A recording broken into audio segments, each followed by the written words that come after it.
Olá! A partir de agora, você é nosso convidado a acompanhar uma conversa com a senadora Simone Tebet. Ela que integra a Comissão de Constituição e Justiça aqui do Senado Federal.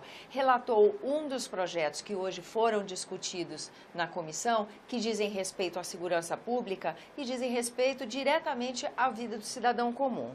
Senadora, muito grata pela sua presença aqui. Vamos começar pela sua relatoria, que é a questão da tornozeleira eletrônica, não é isso? Exatamente. Eu acho que, antes de mais nada, dizer que hoje a CCJ, a Comissão de Constituição e Justiça do Senado Federal, ouvindo os clamores da rua, aprovou hoje pela manhã em caráter terminativo, como você disse, portanto já está pronto para ir para a Câmara de Deputados, vários projetos, entre eles 5 projetos que já estão prontos lá para ir para a Câmara de Deputados, relacionados a um dos temas mais sensíveis da população, que é segurança pública ou combate à violência. Entre eles, tive o prazer de relatar um projeto do senador Paulo Bauer, que é o projeto que trata das tornozeleiras. Ele altera a lei de execução penal para estabelecer o seguinte: aquele preso que tiver direito ao regime de progressão de pena, saiu do regime fechado para o regime aberto, ou ele é provisório, porque ele está aguardando no sistema carcerário uma decisão, uma sentença da justiça, é primário, tem bons antecedentes, é uma pessoa que cometeu crimes banais, eu sempre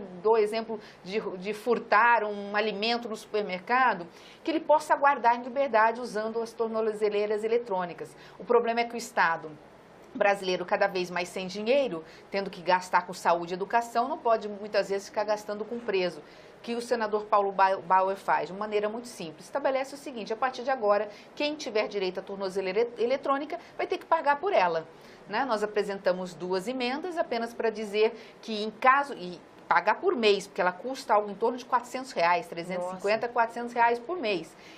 Então, nós apresentamos 2 emendas. Uma para dizer o seguinte: tudo bem, mas e se ele não cumprir? Se ele pagar um mês e não pagar outro? Ele recebe uma advertência e, em seguida, se não pagar no mês seguinte, ele vai chegar a ter a perda do benefício, ou seja, ele volta para o sistema fechado.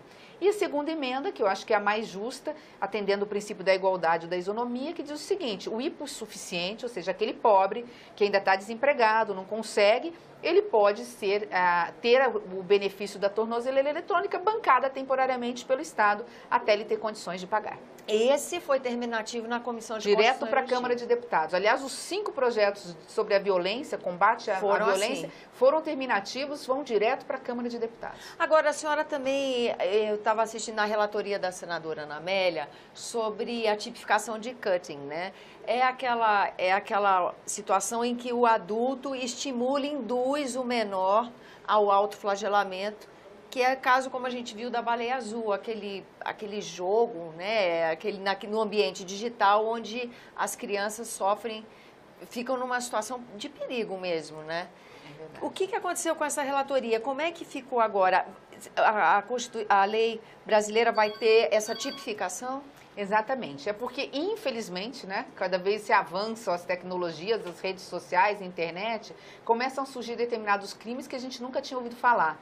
Você se lembra, recentemente, nós aprovamos aqui e criamos um crime que não existia, que era do estupro coletivo, tipificando, colocando como crime penal o estupro coletivo, a exposição em rede social, na internet, também das cenas, colocamos como crime que não tinha. Se não tinha isso como crime, você não podia condenar quem fizesse isso. E muita gente foi vítima de exposição de imagens íntimas, Há relatos de quem morando em cidade interior teve até que sair da cidade. E não podia ter ambiente. Não podia processar. E não tinha como se defender. E não podia processar quem fez o mal, Então, agora, da mesma forma, o cutting. Infelizmente, através das redes sociais, adultos, pessoas maquiavélicas, porque só podem ser pessoas maquiavélicas, que se utilizam da fraqueza e fragilidade de uma geração de crianças e adolescentes que estão ainda em formação psicológica, muitas vezes em momentos tumultuados, porque no emocional fragilizado, utilizam-se desses veículos de redes sociais para estimular, instigar o cutting, que virou aquela baleia azul, chegando até ao induzimento ao suicídio.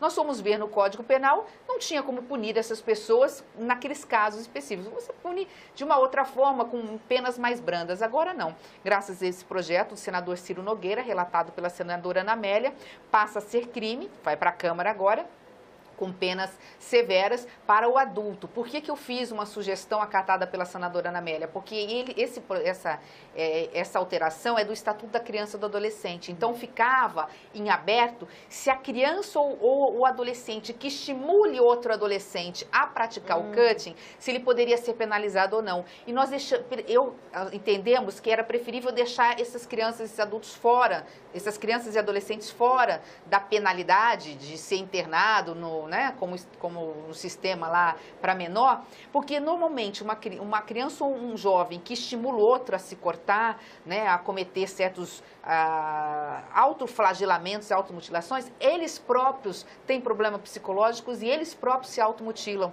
Então, falando, vamos deixar por enquanto para analisar depois com calma, ouvindo psicólogos, psiquiatras, se seria o caso depois de colocar também no Estatuto da Criança e Adolescente, se o adolescente estimular outro, se ele também será penalizado. Mesmo porque, como a senhora fala, são situações novas, né? Com uma nova tecnologia que leva a outras reflexões. Há que se observar como se aplica a lei, o que pode ser ainda corrigido, né? E nós estamos falando de Código Penal, né? Não estamos falando assim de uma simples multa, indenização. Nós estamos falando em colocar num sistema carcerário, atrás das grades, ou mesmo um sistema para criança, numa casa de abrigo, crianças e adolescentes, ou adulto, no caso de presídio, pessoas que vão ser retiradas da sociedade, vão ter a sua pena de liberdade restringida. Senador, e a questão das torcidas? Também houve um rigor maior com relação ao controle do comportamento dessas torcidas de futebol? Um projeto do senador Armando Monteiro, muito bem relatado também, pelo senador Pimentel, que altera o estatuto das torcidas organizadas para deixar mais claro, com mais clareza, em que casos as torcidas organizadas vão ser penalizadas por vandalismo, por depredação, inclusive em ambientes públicos e por atentado à violência, à vida de algum torcedor ou algum cidadão. É uma resposta bem direta da CCJ à sociedade.